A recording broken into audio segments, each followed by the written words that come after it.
लाख टके की बात।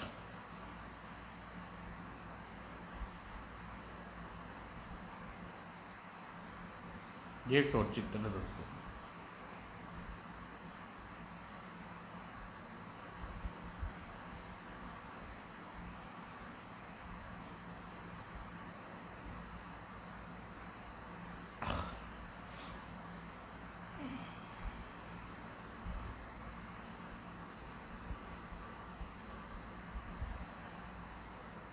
एक दिन वसंत उत्सव के उपलक्ष्य में राजा त्रिभुजसेन का विशेष दरबार लगा हुआ था। तभी कबूतर कबूतरी का एक जोड़ा दरबार के झरोखे में बैठा। त्रिभुजन सिंह ने कुछ देर कबूतर की गुडर गुप ध्यान से सुनी। तत्पश्चात उसने विशेष सलाहकारों से पूछा, ये कबूतर कबूतरी अपनी भाषा में क्या कह रही हैं? त्रिभुजन सिंह के विशेष सलाहकार के मुख से अटपटे प्रश्नों के सुनकर लटक गया। एक सलाहकार ने थोड़ी हिम्मत कर त्रिभुजन से कहा, क्षमा करें महाराज, कबूतर की भाषा को हम कैसे जान सकते हैं? ये कबूतर मनुष्य जान सकते हैं, हम मनुष्य हैं। यह सुनकर त्रिभुजन क्रोधित उठ गया। जल्लादों को यहाँ लाओ।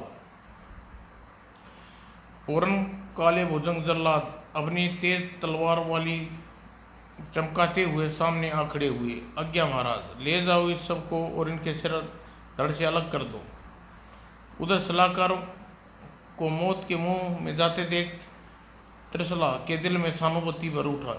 बेचारे सलाहकार बेमौत मारे जाएंगे, मुझे नहीं बचाना चाहिए। यह विचार मन में आते ही वह त्रिभुजन सेन से बोली, पिताजी महाराज, अगर आपके सवाल का जवाब दे दूं तो क्या अपने सलाहकार को माफ़ कर देंगे? ठीक है, अगर तुम इनके हमारे सवाल का सही जवाब दे दो तो इन्हें माफ़ कर देंगे। तो सुनिए पिताजी महाराज, ये कबूतर आप अपनी कबूतरी से कह रहा है, पिताजी भाग्य बनाने वाली पत्नी है और पति का भाग्य बिगाड़ने वाली भी पत्नी है। त्रिशला का कथन सुनकर त्रिभुजन क्रोध के मारे पागल उठा। जुबान लड़की, इसका मतलब यह हुआ कि तुम्हारे माँ के कारण राजा बना इस बुलंदियों पर पहुंचा हूँ? मैंने ऐसा तो नहीं कहा पिताजी महाराज। खामोश, हम तुमसे कहने का मतलब साफ समझ गए। हम तुम्हें काली कोठरी में डलवा देंगे, इसलिए इस लड़कियों सब को सबक मिल जाएगा जो अपने पिता के विरुद्ध जाती है। उसने तुरंत सैनिकों को हुक्म दिया, सैनिकों, राजकुमारी त्रिशला को ले जाकर काल कोठरी में बंद कर दो। यह आप क्या कर रहे हैं? बकवास बंद करो रानी, वरना तुम्हें भी वही हाल होगा जो तुम्हारी बेटी का हुआ है। बेकसूर बेटी को इतनी कठोर सजा मिलते देख रानी चंद्रा दुखी अंदाज में उठी। हाय मेरी नाजों से फली बेटी! और अगले ही पल वह अपने होशवास को बैठकर लुढ़कती सीढ़ियों के नीचे जा गिरी। राजवेद ने दौड़कर चंद्रा की नाड़ी का निरीक्षण किया। महारानी सुरक्षित हार गई हूँ। रानी को आज मरना था, रंग में भंग डाल दिया। और कालकोठरी में कैद त्रिशाला को जब माँ की मृत्यु की सूचना मिली तो वह हिंसक सिसक उठी। वो माँ ही तो थी जिसने अपने सुख दुख की बात कर लिया करती थी, अब वह भी जालिम पिता के गुस्से की भेंट चढ़ गई। उसी दिन चंद्रा का अंतिम संस्कार कर दिया गया। उधर पिंजरे में बंद मैना अपने पिंजरे के आसपास गुजरती एक दासी से पूछा, दासी क्या बात है, आज महल में सब उदास है, राजकुमारी जी कहीं दिखाई नहीं दे रही? राजकुमारी मैना, राजकुमारी त्रिशला को महाराज ने काल कोठरी में डलवा दिया है। इस गम से रानी माँ सुरक्षित हार गई, इसलिए आज महल में सब उदास है। यह बुरी खबर मैना के भी उदास हो गई।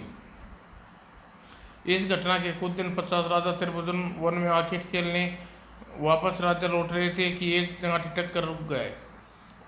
यह बूढ़ा नदी में पत्थर निकालकर उस पर कलम से कुछ लिख रहा है और फिर वापस नदी में फेंक देता है। आखिर यह क्या कर रहा है?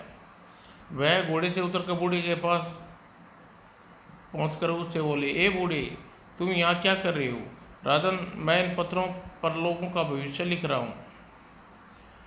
अच्छा, यदि ऐसी बात है तो मुझे बताओ कि मेरी लड़की त्रिशला के भाग्य में ब, क्या बंधा है।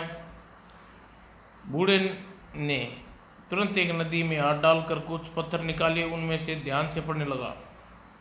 तत्पश्चात राजन नीलमपुर राज्य में बंशीधर नाम का एक युवक रहता है। उसके पिता का नाम मुरलीधरन है। वे दोनों मजदूरी का काम करके अपना पेट पालते हैं। मुरलीधरन के लड़के बंशीधर के साथ तुम्हारी बेटी की शादी होगी।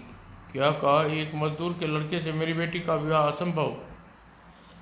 हाँ राजन, राजकुमारी के भाग्य में ये लिखा है। ढोंगी बूढ़े, तेरी यह सब कहानी कहने की हिम्मत कैसे हुई? और त्रिभुजन ने क्रोध में भरकर बयान से तलवार खींची और अगले ही पल यह देख प्रधानमंत्री शरणदेव हतप्रस्त रह गया। महाराज, यह आपने क्या किया? बूढ़ा फकीर वास्तव में बहुत पहुंचा हुआ नजूम था। इसकी कई बात मैंने सच होते देखी है। होती होगी। बूढ़े का शव को इसरत भरी दस्ती डालकर वहां से आगे बढ़ गया और भुवन अपने महल में लौट आया। वह बार बार एक बात सोच रहा था, एक मामूली मजदूर से अपनी बेटी की शादी कैसे सहन कर सकते हैं। इस शादी को रोकने के लिए क्यों ना मैं त्रिशला को काल कोठरी में भूखा मार दूं। न रहेगा बांस, ना बजेगी बांसुरी। यह निर्णय लेकर दासी ने उसके पास बुलाया और प्रतिदिन काल कोठरी में त्रिशला को भोजन दिया जाती थी। दासी, आज से त्रिशला का भोजन पानी बंद, याद रहे तुम या कोई अन्य दासी भूल कर भी काल कोठरी में न जाओ। जी महाराज। कक्ष से बाहर गुजरते प्रधानमंत्री चरणदेव ने जब यह वार्तालाप सुना तो वह सन्न रह गया। क्या कोई पिता इतना क्रूर और हो सकता है जो अपनी संतान को इस प्रकार मौत के मुंह में धोख दे? कैसे भी हो, मुझे राजकुमारी त्रिशला की जान बचानी होगी। वह उसी रात प्रधानमंत्री चरणदेव राजा त्रिभुजन का रूप धर कालकोठरी के द्वार पर पहुंचा। महाराज, आप इस समय यहाँ? पहरेदार, कालकोठरी का दरवाजा खोला, हम राजकुमारी से मिलना चाहते हैं। पहरेदार ने तुरंत ही आदेश का पालन किया और कालकोठरी के द्वार खुलते ही प्रधानमंत्री ने लपक कर पहरेदार के नाक पर एक कपड़ा रखा। कपड़े में छिड़की बेहोशी की दवाई सूंघ कर बेहोश हो गया और मैं कालकोठरी में घुसता हूँ। कुछ एक पहरेदार बेहोश होकर गिर पड़ा। प्रधानमंत्री बैठ खटके कालकोठरी में घुस गई। जैसे ही वे अंदर पहुंचा, पिताजी, महाराज, आप त्रिशला बेटी? हम राजा त्रिभुजन नहीं, महामंत्री चरणदेव हूँ। जल्दी चलो, तुम्हें इस कालकोठरी से बाहर निकालने आया हूँ। लेकिन क्यों प्रधानमंत्री जी? यह समय इन बातों का पूछने का नहीं है बेटी। लो जल्दी इन कपड़ों वस्त्रों को पहनो और भेष बदल लो। कुछ देर बाद त्रिशला वेश बदल कर प्रधानमंत्री चरणदेव के साथ कालकोठरी से बाहर निकल गई। बेचारा पहरेदार, आज महाराज इसे जीवित नहीं छोड़ेंगे। कुछ देर बाद, आप बताइए प्रधानमंत्री जी, आप मुझे कालकोठरी से इस प्रकार निकल कर क्यों लाए हैं? बेटी, आज दिन में महाराज वन आखेट करने वापस लौट रहे थे। प्रधानमंत्री ने त्रिशला को सारी बात बता दी। सारी बात जानकर त्रिशला सदम रह गई। तो पिताजी, महाराज मेरा विवाह एक मजदूर से करने से डर रहे हैं। मुझे काल कोठरी में भूखी मर जाने देने की सोच रहे थे। हाँ बेटी, मैं तुम्हें काल कोठरी से निकाल लाया ताकि महाराज को इस बात का पता चल जाए कि वे तुम्हारी तलाश में अपने जासूस को राज्य के चप्पे चप्पे फैला देंगे। अब क्या किया जाए प्रधानमंत्री जी? बेटी, मैं चाहता हूँ तुम जैसे भी हो सके इस राज्य से दूर कहीं चली जाओ, तुम्हारी भलाई है। मेरे पास बहुत बड़ा संदूक है, उसमें एक सप्ताह का भोजन पानी वह उसमें छिपा कर मैं संदूक को नदी में बहा दूंगा। संदूक में ताज़ी हवा आने जाने के लिए नन्हे नन्हे छेद भी हैं। इस प्रकार महाराज की नज़रें बचाकर राज्य से निकल जाओगी और अगर भाग्य ने जीवित रहना लिखा होगा तो एक सप्ताह के अंदर तुम्हें बहते हुए संदूक को किसी की नज़र पड़ जाएगी। ठीक है प्रधानमंत्री, जैसी आप ठीक समझे करें। उधर दूसरे दिन पर भांति त्रिभुजन राजमहल का भ्रमण करता हुआ जब कालकोठरी से बाहर पहुंचा, यह क्या, कालकोठरी के द्वार खुला पड़ा और पहरेदार बेहोश पड़ा है। वह तोड़कर कालकोठरी में पूछा, ओह, त्रिशला यहाँ नहीं है। वह अड़बड़ाया सा कालकोठरी से बाहर उठा रामजादे, बता राजकुमारी कहाँ गई? वो ठोकर खाकर पहरेदार में चबाते थे आंखें खोलकर उसकी ओर देखा और त्रिभुजन ने पुनः त्रिशला के बारे में पूछा। महाराज, आप तो कुछ देर पहले राजकुमारी जी से मिलने कालकोठरी में आए थे, क्या बकता है? पहरेदार पुनः बेहोश हो गया। यह देखकर त्रिभुवन बुरी तरह जला गया। लगता है पहरेदार ने भांग पी रखी है, इसे इस बात की सजा देनी होगी। वो त्रिभुवन उसी समय पहरेदार की गर्दन उड़ा दी।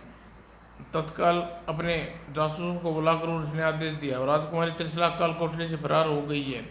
रात्रि का समय है, इसलिए अभी वह राज्य से बाहर नहीं निकली होगी। तुम सुबह होने से पहले उसे खोजकर हमारे पास लाओ। जो आज्ञा महाराज। गुप्तचर समय त्रिशला की खोज में निकल पड़ी।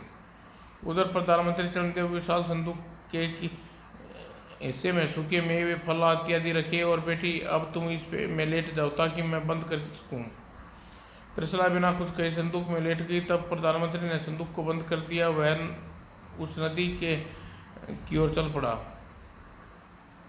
और सीधे उसका रथ नदी के तट पर पहुंचा। उसने संदूक को रथ से उतारा और नदी के पानी में बहा दिया। बेटी, तुम्हें भगवान भरोसे नदी के हवाले किया है, अब जाओ, जैसी उसकी मर्जी। तत्पश्चात भारी मन से वहां से लौट पड़ा। लौटते वक्त उसकी बेटी त्रिभुवन के जासूस से होगी, तुम लोग इस समय कहाँ घूम रहे हो? प्रधानमंत्री जी महाराज का आदेश है, राजकुमारी त्रिशला की खोज में निकले हैं, वह कारागार से फरार हो गई। ओह ठीक, तुम लोग उसकी खोज जारी रखो। इन मूर्खों को क्या पता राजकुमारी त्रिशला की पहुंच से बहुत दूर जा चुकी है। सुबह होने पर क्षमा करें महाराज, सारी रात खोजने पर राजकुमारी जी हमें नहीं मिली। नामुकलो, क्या इसी दिन के लिए मैंने नियुक्त किया था? खींचकर अपनी तलवार म्यान से निकाली, चारों दर्शकों को मौत की घाट उतार दिया। उधर वह संदूक जिस त्रिशला बंद थी वह 3 दिन नदी में बहता रहा। त्रिशला संदूक में लेटे हुए सूखे मेव आदि खाकर भूख मिटा लिया करती थी। चौथे दिन संदूक बहते हुए उस स्थान पर पहुंचा जहां जवालापुरी का राजा नैन सिंह भ्रमण कर रहा था। अरे इतना बड़ा संदूक! उसने आदेश पर सैनिकों ने नदी में संदूक को बाहर निकाला। इसका ताला तोड़कर इसके अंदर क्या है? सैनिक ने संदूक का ताला तोड़ा। तत्पश्चात जैसे ही संदूक खोला, अरे इतनी सुंदर लड़की, कहीं मैं किसी संकट में तो नहीं फंस गई? नैन सिंह ने तुरंत संदूक का ढक्कन बंद करा। उसे सैनिक से बोला, इस संदूक को हमारे महल ले चलो। महल में पहुंचकर नैन सिंह ने संदूक को खोला। सुंदरी, मेरे साथ विवाह करोगी? मेरी शादी तो बंशीधर नाम से होनी थी। कान्ही राजा से बचने के लिए मुझे क्या करना चाहिए? क्षण भर सोचकर वह नैन सिंह से बोली, राजन, मैं आपसे विवाह करने के लिए तैयार हूँ। इसके लिए मुझे 1 माह की मोहलत दीजिए। न जाने कब से संदूक में अंदर कैद रही हूँ, घुटती रही हूँ, आराम करना चाहती हूँ, तभी आपके साथ विवाह करूँगी। मुझे यह मंजूर नहीं। राजन, इतना जुल्म न करो। 1 माह न सही, मुझे 3 दिन की मोहलत दीजिए। जी बहलाने के लिए 1 दिन काफ़ी होगा। सुंदरी, मैं तुम्हें केवल 1 दिन की मोहलत दे सकता हूँ। मैं 1 दिन ही सही, मैं नदी पर भ्रमण करना चाहती हूँ। राजन, ठीक है, तुम्हें अभी नदी के तट पर ले चलता हूँ। नैन सिंह त्रिशला को लेकर नदी तट पर पहुंचा। त्रिशला कुछ देर तक नैन सिंह के साथ नदी किनारे टहलती रही और तत्पश्चात, अरे सुंदरी, यह तुमने क्या किया? कोई सुंदरी को बचाओ। लेकिन कोई होता तो त्रिशला को बचाता। नैन सिंह ऐसा तट पर खड़ा दिख रहा था और त्रिशला नदी में अथाह जल में डूबी उबरी और तट पर जाने लगी। तभी त्रिशला को एक मछली का मुंह में समा गई। दूसरी ओर नीलमपुर गांव में अपने बेटे बंशीधर के साथ पहाड़ के पत्थर तोड़ रहा था। तभी बंशीधर काम छोड़ अपने पिता के कंधे के घाव के वैद्य के पास पहुंचा। वैद्य ने मुरलीधर के पांव का निरीक्षण किया। पैर पूरी तरह कुचल गया है, इसे घुटने तक काटना पड़ेगा। ओ वैद्य जी, क्या कोई उपाय नहीं है जिससे मेरे पिता का पैर कटने से बच जाए? उपाय है बेटा, लेकिन काफ़ी कठिन है। लाल रंग की एक विशाल मछली होती है। यदि उस मछली का मांस का लेप तुम्हारे पिताजी के जख्म पर कर दिया जाए तो इसकी टांग कटने से बच सकती है। ठीक है वैद्य जी, मैं उस मछली को हासिल करने की कोशिश कर देखता हूँ। अपने पिता की झोपड़ी को छोड़कर बंशीधर अपने मछुआरे मित्र केशव के पास पहुंचा। केशव, जरा अपना मछली पकड़ने वाला जाल देना। क्यों क्यों तुझे जाल की क्या आवश्यकता पड़ गई? तब बंशीधर ने उसे अपने पिता के साथ हुई घटना के बारे में बताया, जिसे सुनकर केशव ने उसे जाल दे दिया। बंशीधर जाल लेकर नदी पर पहुंचा और नदी में डालकर बैठ गया। मछली को फंसाने की प्रतीक्षा करने लगा। किस्मत की बात, उसके जाल में वही लाल रंग की मछलियां फंसी जिसे मछली ने त्रिशला को निगला था। और बंशीधर ने जाल से बाहर खींच लिया। खुशी से उछल पड़ा, हे भगवान, तेरा लाख लाख शुक्र है, पहली बार में ही लाल मछलियां फंसी। लेकिन इतनी बड़ी भारी मछली को तो झोपड़ी तक ले जाना मुश्किल है, इसका थोड़ा सा भाग काट कर ले जाना ठीक रहेगा। यह सोच उसने छुरे से जैसे ही मछली के पेट को चीरा, अरे यह क्या, मछली के पेट के अंदर तो कोई मानव है। उसने जल्दी ही मछली को दो भागों में काट डाला। वो इतनी सुंदर युवती पता नहीं जीवित है या नहीं। उसने त्रिशला की नाड़ी देखी, नाड़ी धीमी चल रही है, इसे वैद्य जी के पास ले चलना चाहिए। और मछली को थोड़ा सा भाग काट कर रख लिया और बेहोश त्रिशला को कंधे पर लादा और चल पड़ दिया। जब त्रिशला को लेकर झोपड़ी में पहुंचा, आ बेटा, तुम किसे उठा लाए? बंशीधर ने सारी बात पिता को बताई। तत्पश्चात, बापू, वैद्य जी को बुला लाऊं, जाकर आपका और बेहोश लड़की का उपचार करेंगे। और ठीक है बेटा, जाओ, पर जरा जल्दी लौटना, अब दर्द सहना मुश्किल हो रहा है।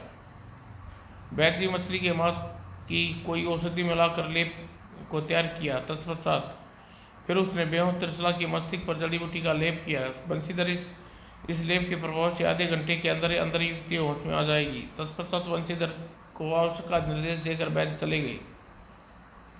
ठीक आधे घंटे बाद, मैं कहाँ हूँ?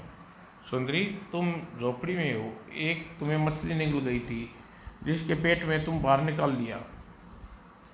बंशीधर और सीराला की बात बताई। सारी बात जानकर त्रिशला ने सहानुभूतिपूर्वक बंशीधर की ओर देखा। क्या अपने मुक्तिदाता का नाम जान सकती हूँ? क्यों नहीं, मेरा नाम बंशीधर है।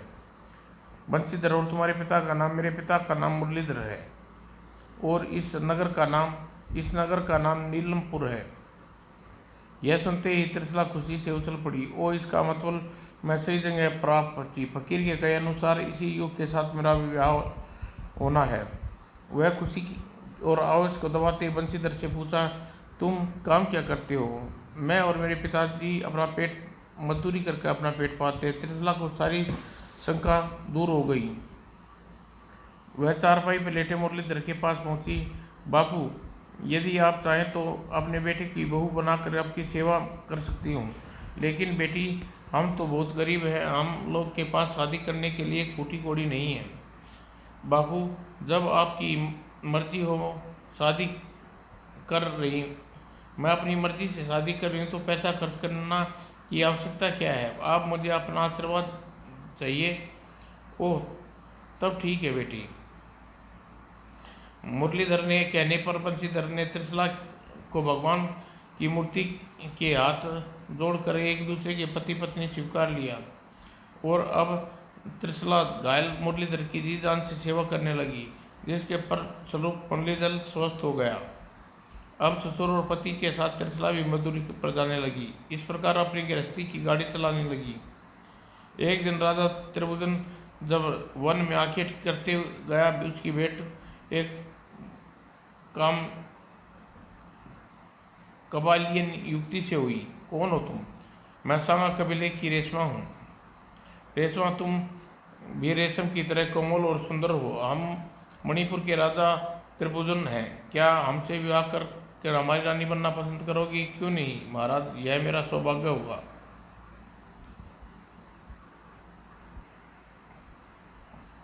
त्रिभुवन रेशमा को अपने साथ अपने राज्य में ले आया और उससे विवाह कर लिया। विवाह के पश्चात रेशमा राजकीय परंपरा अनुसार, आज रात तुम जो भी मांगोगी हम तुम्हें देंगे। ऐसा? तब सुनिए महाराज, मुझे ऐसा महल चाहिए जिसकी दीवारों पर हीरे पन्ने माणिक मोती जड़े हों। ठीक है रेशमा, हम तुम्हें ऐसा ही अद्भुत महल बना कर देंगे। अगले दिन त्रिभुवन ने प्रधानमंत्री चरणदेव को बुलाया और आदेश दिया, प्रधानमंत्री जी, हम ऐसा महल बनाना चाहते हैं जिसकी दीवारें में हीरे पन्ने माणिक मोती जड़े हों। महाराज, ऐसे महल बनाने के लिए बहुत ज़्यादा धन खर्च करना होगा। राजमहल में इतना धन कहाँ है राज खजाने में?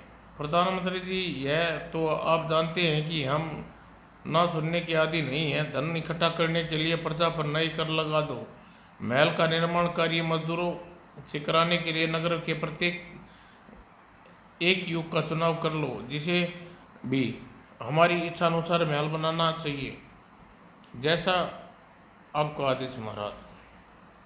त्रिभुवन के आदेश पर नए नए कर लगवा दिए। महल जबरन धन इकट्ठा करने के जाने लगा। जो कर देने से आनाकानी करते, त्रिभुवन के सैनिक कुछ कोड़े बरसाते। राज्य के प्रत्येक घर से एक युग को महल के निर्माण के लिए मजदूरी कार्य में लगा दिया गया। मजदूरी का काम युवकों को मुफ्त लिया जाता। नगरवासी त्रिभुवन को कोसने लगे, ऐसे दुष्ट राजा को भगवान किसी को न दे। देखना, एक न एक दिन त्रिभुवन उसके पापों की सजा उससे मिलेगी। हे भगवान, जाने वह दिन कब आएगा? एक दिन जब महल में रानी रेशमा मैना के पिंजरे के समीप से गुजर रही थी। रेशमा, तू कबीले की झोपड़ी में रहने वाली हीरे मोतियों से बने महल में क्यों बनवाना चाहती है? याद रख, ऐसा महल कभी बना तो लोग की आहें पर खड़ा होगा।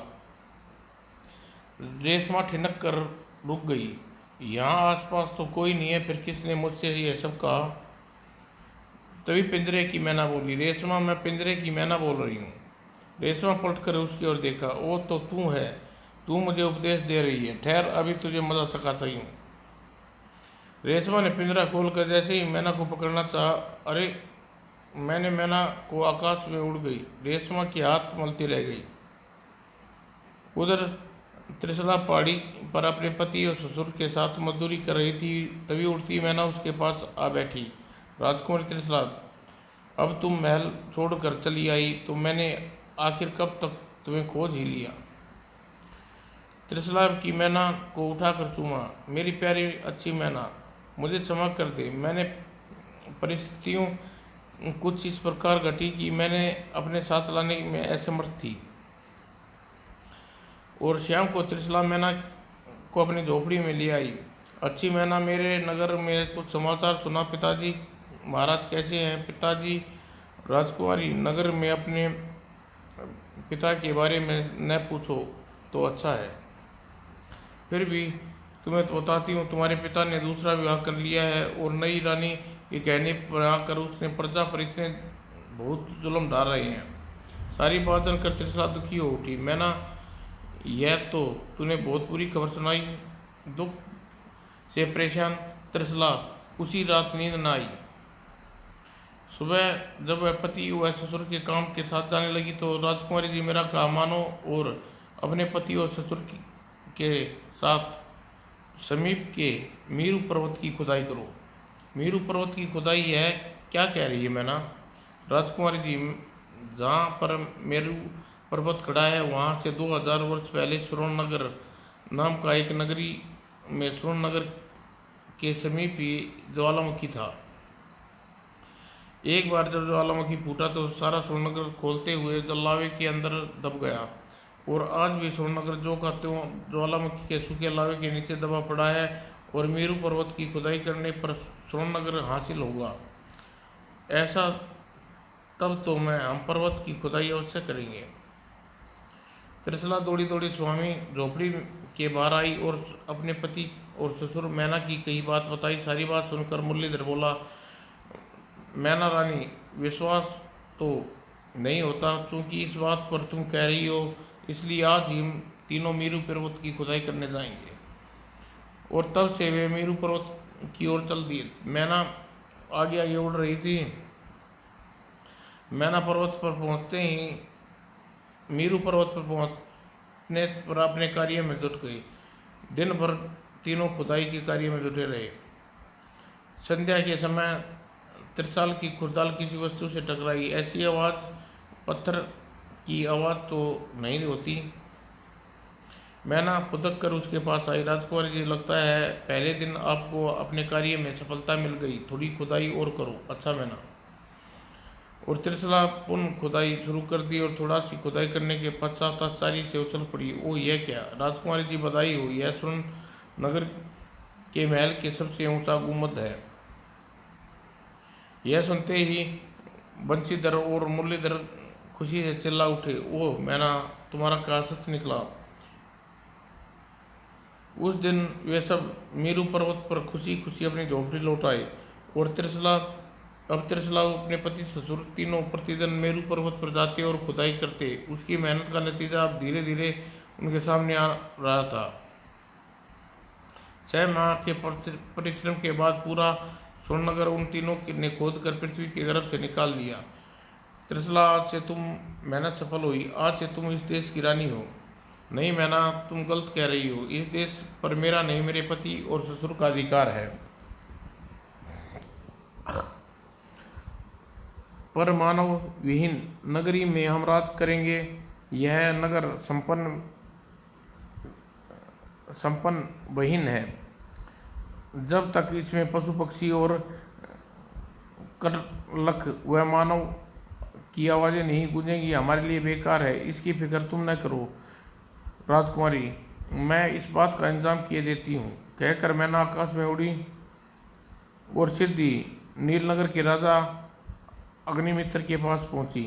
राजन, आपको कुछ पता है कि आपके राज्य की सीमा पर मेरू पर्वत पर किसी राजा ने अपना स्वर्ण नगर बसा दिया। यह तुम क्या कह रही हो मैना? मैं ठीक कह रही हूँ महाराज। मैं अपनी स्वयं आंखों से उस महल को देखकर सीधी आपके पास आई हूँ। ओह, किसने हमारी बादशाहत पर हमला करने की हिम्मत की? हम जमीन पर किसने स्वर्ण नगर बसाने की जरूरत की? हम उसे जीवित नहीं छोड़ेंगे। महाराज, बिना एक पल देर किए आप सिद्धि स्वर्णनगर पर हमला कर दीजिए, नहीं तो स्वर्णनगर के निर्माता सिद्धि आपके राज्य पर कब्जा कर लेंगे। तुम ठीक कह रही हो मैना।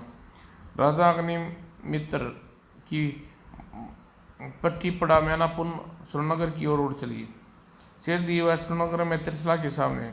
राजकुमारी जी, नीलनगर के राजा अग्निमित्र को भड़का आई हूँ। वह सिद्धि दलबल सहित स्वर्णनगर पर हमला बोलने आ रहा है। यह क्या मैना, हम तीनों उस विशाल सेना का कैसा सामना कर पाएंगे? घबराओ नहीं राजकुमारी, मैं युद्ध जीत आप लोगों की होगी। वो कैसे? तो सुनिए, सुरनगर में शस्त्रगाह में जितने भी शस्त्र पड़े हैं, उनमें से बरसों लावे के नीचे दबे रहने के कारण चुंबकीय शक्ति उत्पन्न हो गई है, जिसके परिणामस्वरूप सामने आक्रमणकारी चुंबकीय प्रभाव सीधा उसके पास खींचा चला आएगा, जिसके पास स्वर्ण नगर के शस्त्रागार में रखे शस्त्र होंगे। इस प्रकार चुंबकीय प्रभाव के कारण आक्रमणकारी निस्तेज हो जाएंगे। उनके शरीर में जान नहीं रहेगी और स्वतः ही कुछ देर बाद पृथ्वी पर गिर कर मर जाएंगे। लेकिन एक बात और ध्यान रखिए, स्वर्णनगर में शस्त्रागार में केवल वही प्रवेश कर सकता है जिसके स्वर्ण नगर की खुदाई में मिले वस्त्र पहने हुए हों। तुम लोगों को खुदाई में मिले वस्त्र ही पहन कर शस्त्रागार में जाना होगा, तभी तुम शस्त्रों के प्रभाव नहीं होगा, अन्यथा तुम भी शस्त्रों के प्रभाव में आकर मारे जाओगे। वो तब तो स्वर्णनगर के शस्त्रागार में शस्त्र बहुत अद्भुत है, लेकिन एक बात समझ में नहीं आई मैना, तुमने नीलनगर में जाकर राजा अग्निमित्र को हमारे विरुद्ध क्यों भड़काया? इससे हमारा क्या फायदा? सुनो राजकुमारी जी, नीलनगर की प्रजा अपने राजा अग्निमित्र से मन ही मन घृणा करती है, जिसका कारण अग्निमित्र बिना बात आसपास के राजाओं पर आक्रमण करता रहता है, जिससे विजय प्राप्त होने पर वह साथ उसकी सेना भी अग्निमित्र के सैनिकों की वीरगति को प्राप्त हो जाते हैं। नीलनगर की प्रजा व्यर्थ व लड़ाइयों झेलते झेलते तंग आ चुकी है। उसकी इस घृणा का पूरा पूरा फायदा उठाएंगे। मैना धीरे धीरे अपनी योजना त्रिशला और बंशीधर को समझाने लगी। सारी योजना जानने के पश्चात त्रिशला ने प्रश्न भरी दृष्टि से मैना की ओर देखा। मैना निस्संदेह थी, तुमने बहुत अच्छी योजना बनाई। उधर नीलनगर के राजा अग्निमित्र ने अपनी सेना एकत्रित की और घोषणा की, हमें इसी समय मेरु पर्वत पर बने स्वर्ण नगर पर आक्रमण करना है। याद रहे, युद्ध में तुम लोगों को अपना पूरा कौशल दिखाना है। सुनते सैनिक का ना खुशी होने लगी। फिर एक युद्ध, भगवान हमारे इस हिंसा प्रिय राजा को कब सद्बुद्धि आएगी। न जाने इस व्यर्थ के युद्ध में नीलनगर की कितने बेटों का खून बहेगा। राजा अग्निमित्र मन ही मन कोसते हुए सैनिक अग्निमित्र की अध्यक्षता में मेरु पर्वत की ओर चल दी। उधर श्रीनगर महल की छत पर मैना और त्रिशला से कहा, राजकुमारी जी, दूर से उड़ती हुई धूल आ रही है। लगता है राजा अग्निमित्र अपनी सेना के साथ समीप आ पहुंचा है। तब सुन त्रिशला बंशीधर से कहा, स्वामी, परीक्षा की घड़ी आ गई है, क्या तुम तैयार हो। त्रिशला, उस विशाल सेना की कल्पना करके मेरे पसीने छूट रहे हैं, मेरा उनसे सामना कैसे कर पाऊंगा। स्वामी, इस प्रकार हिम्मत न हारने से कुछ नहीं होगा। मनुष्य चाहे तो कुछ भी कर सकता है। आप युवा हैं, आपको इस प्रकार डरना नहीं चाहिए। जिज्ञासा त्रिशला एक प्रकार बार बार समझाने पर बंशीधर को कुछ हिम्मत बंधी। तब उसने खुदाई के समय मिले वस्त्रों को पहन शस्त्रागार में पहुंचे। स्वामी, दुश्मन का सामना करने के लिए आप इस तलवार को उठा लीजिए। ठीक है। और वे सोननगर के मुख्य द्वार के पहुंचे। अब तुम मेरी योजना के अनुसार मुख्य द्वार को का छोटा द्वार खोलो। बंशीधर ने ऐसा ही किया। तत्पश्चात सब मुख्य द्वार का पीछे खड़े हुए अभिमंत्रित वहां पहुंचने की प्रतीक्षा करने लगे। श्री अग्निमित्र अपनी सेना सहित सोननगर के बाहर आ पहुंचा। नगर की चारदीवारी तो ऊंची है, इस पर फांद कर नगर में प्रवेश करना मुश्किल है। सिर्फ एक रास्ता है, मुख्य द्वार। खुले ही छोटे से द्वार पर के अंदर घुसने की चेष्टा करनी चाहिए।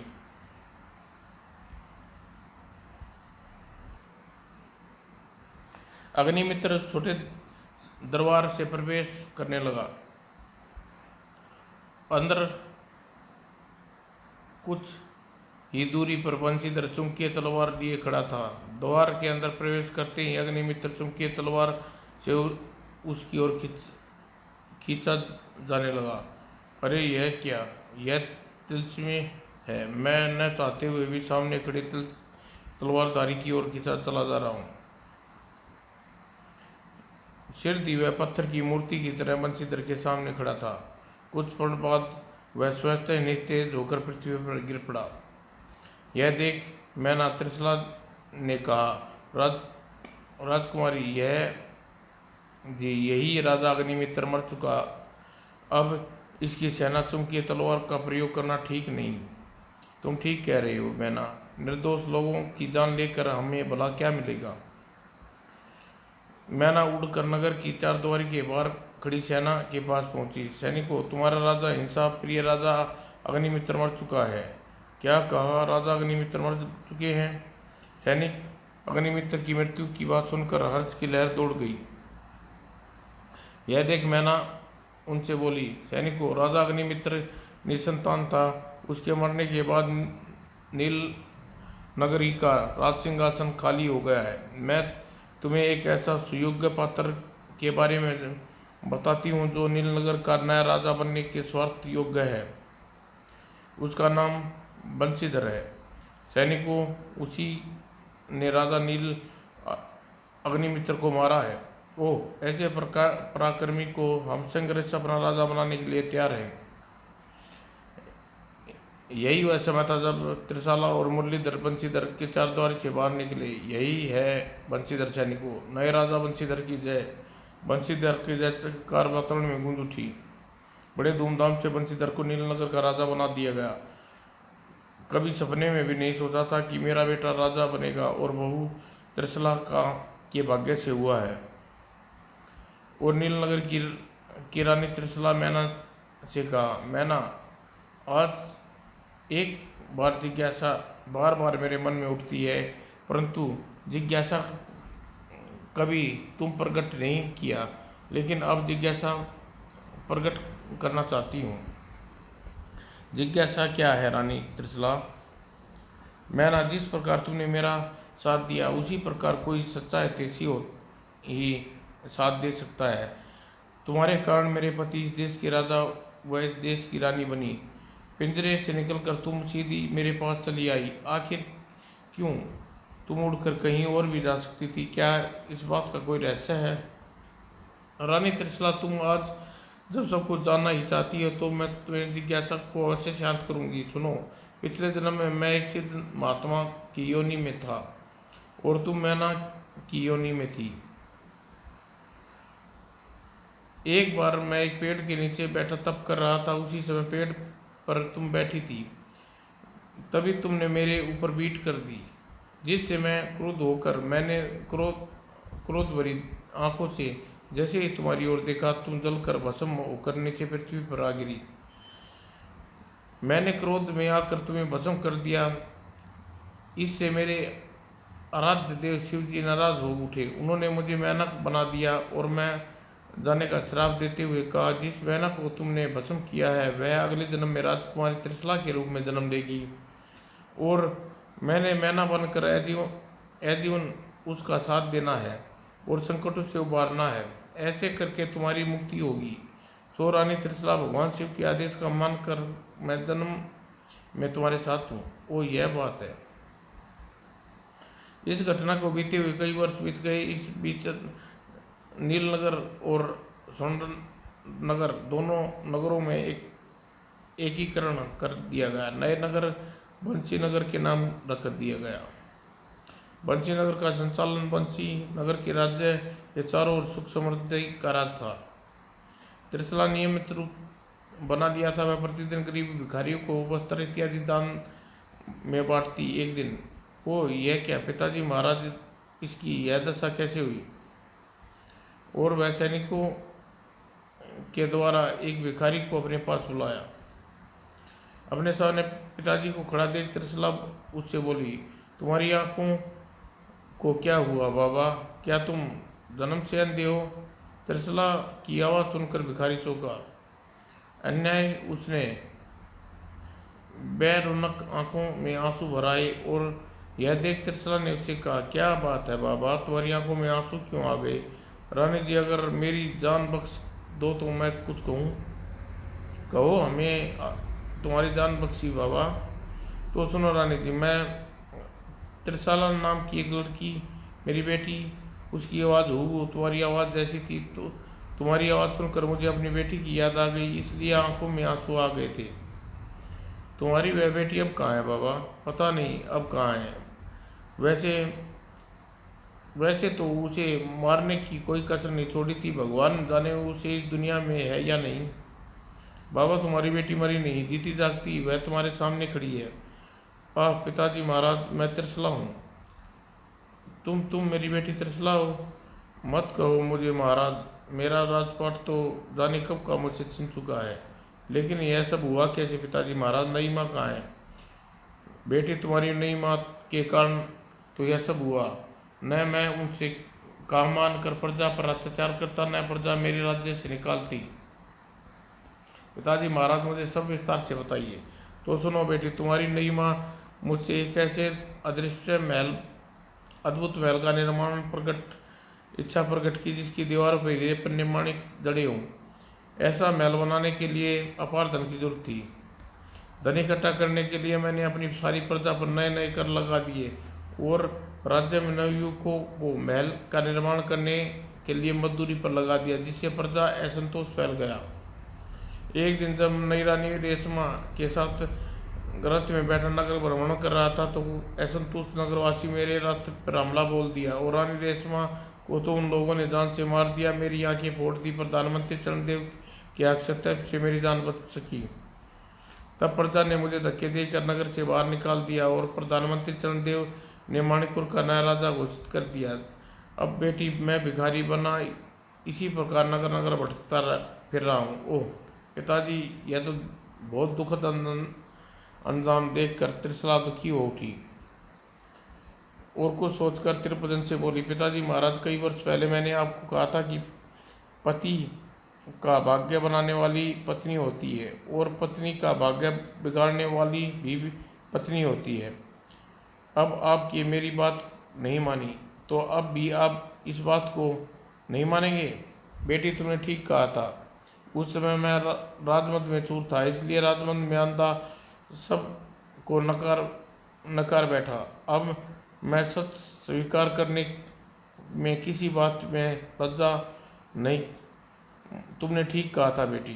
त्रिशला अंधे त्रिभुवन को अपने महल में ले आई और मैना ने वर्षों त्रिशला के पास रही और एक दिन उसकी मृत्यु हो गई। प्यारी मैना, आज तू मुझे छोड़ गई।